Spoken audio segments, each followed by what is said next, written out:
मनुष्य की योनि देवताओं से भी श्रेष्ठ मानी गई है। मेरे सरकार के श्रीमुख वचन है, बड़े भाग मनुष्य तन पावा सुर दुर्लभ, ऐसा सब ग्रंथनि गावा।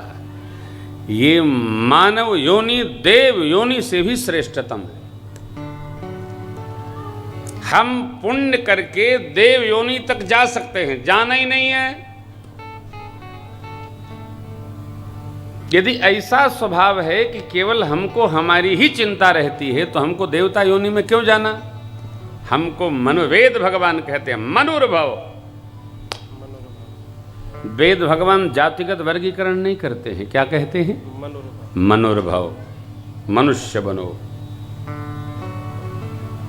मनुष्यत्व आ गया तो सब आ जाएगा। मनुष्य अपनी भी चिंता करता है, अपनों की भी चिंता करता है, और जो अपने नहीं पराये अपने हैं उनकी भी चिंता करता है, इसलिए परमार्थ करता है, लगा ही रहता है। सेवा के अनेक कार्य जहां मनुष्य गतिमान है, देवता अपनी अपनी सब जगह उत्पात भया, भगवान ने सब स्वीकार कर लिया। क्यों? यह कथा कहती है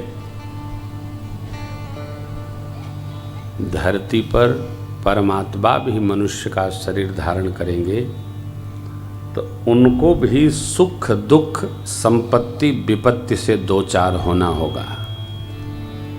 हमारे पर थोड़ी भी पड़ती है तो हम त्राहि त्राहि करने लगते हैं। थोड़ा कष्ट भर आ जाए, देखिए कितना परेशान हो जाता है। इसलिए जब कष्ट आता है तो देवताओं की पूजा नहीं बताई गई है, महादेव की पूजा बताई गई, क्योंकि महादेव अपनी चिंता नहीं करते हैं, और की चिंता करते हैं। स्व के बारे में कभी महादेव ने विचार किया ही नहीं, पर का विचार किया। अपने लिए कुछ लगते ही नहीं, कुछ रखते ही नहीं। ये स्थिति भगवान वन में भी आनंदित है। राम लखन सीता सहित सोहत परनिके, जिम सब बस अमरपुर सची जयंत सवे। अब बताइए भगवान कैसे वन में वास कर रहे हैं मैया भैया के साथ? जैसे शची जी और जयंत अपने धर्मपत्नी पुत्र के साथ देवलोक में अमरावती में देवराज इंद्र वास कर रहे हैं। क्या कमी है? व्यवस्था से सुख दुख का कोई लेना देना नहीं, मानसिक स्थिति से सुख दुख का लेना। हाँ, उतना तो चाहिए जितनी हमारी सामान्य सहज आवश्यकता है, उतना होना चाहिए जीवन में। ये कथा का सूत्र है, निर्देशन है।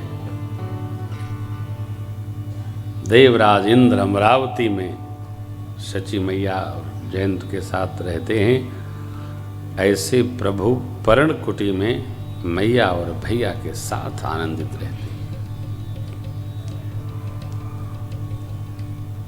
लक्ष्मण भैया अपने सुख का त्याग करके उस अविवेकी व्यक्ति की तरह भगवान श्री सीताराम जी की सेवा करते हैं जो सब काम छोड़कर अपने शरीर में ही जुटा रहता है। सेवहि लखन सिय रघुबीर हैं, जिम अविवेकी पुरुष शरीर। क्या कहा?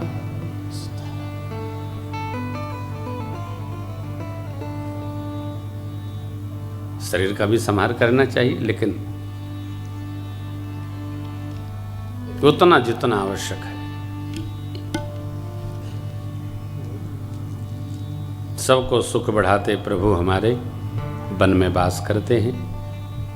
अब आगे सुमंत्र जी महाराज के आगमन की कथा है। श्री अवध सुमंत्र जी का अयोध्या आना हुआ। श्री चक्रवर्ती जी महाराज ने प्रभु कैसे कैसे बन गए और वापस नहीं आए, इसका संदेश पाया। हे प्राणों से प्यारे रघुनंदन, आपको देखे बिना कितने दिन बीत गए। इस शरीर को रखकर मैं करूंगा ही क्या, जिसने आपके प्रेम प्रण का निर्वाह नहीं किया। चक्रवर्ती जी ने वर मांगा था, सुत विषयिक तव पदरति हो, मोहि बड़ मोढ़ कहे किन को। यहाँ एक बात का स्मरण सदैव रखना चाहिए, मौज में भी, विनोद पूर्वक भी किसी कारण से अपने कर्म को विनष्ट नहीं करना चाहिए। अरे हम तो मौज में कर गए, नहीं नहीं, मौज में करेंगे उसका भी फल, जैसे आग है, कर्म सिद्धांत अग्नि है। कोई कहे हमको तो ज्ञात नहीं है कि अग्नि है कि जल है, तो मैं इसमें, अरे अग्नि तो जल से ही बना है, मैं जरा हाथ डाल के देखता हूं क्या प्रभाव आता है, तब भी जलना होगा, जलाएगा ही वो। अग्नि भाव का स्वभाव, उसका तेज सार है, जाने में भी आप हाथ डालो, अनजाने में भी डालो तो भी जला देगी अग्नि।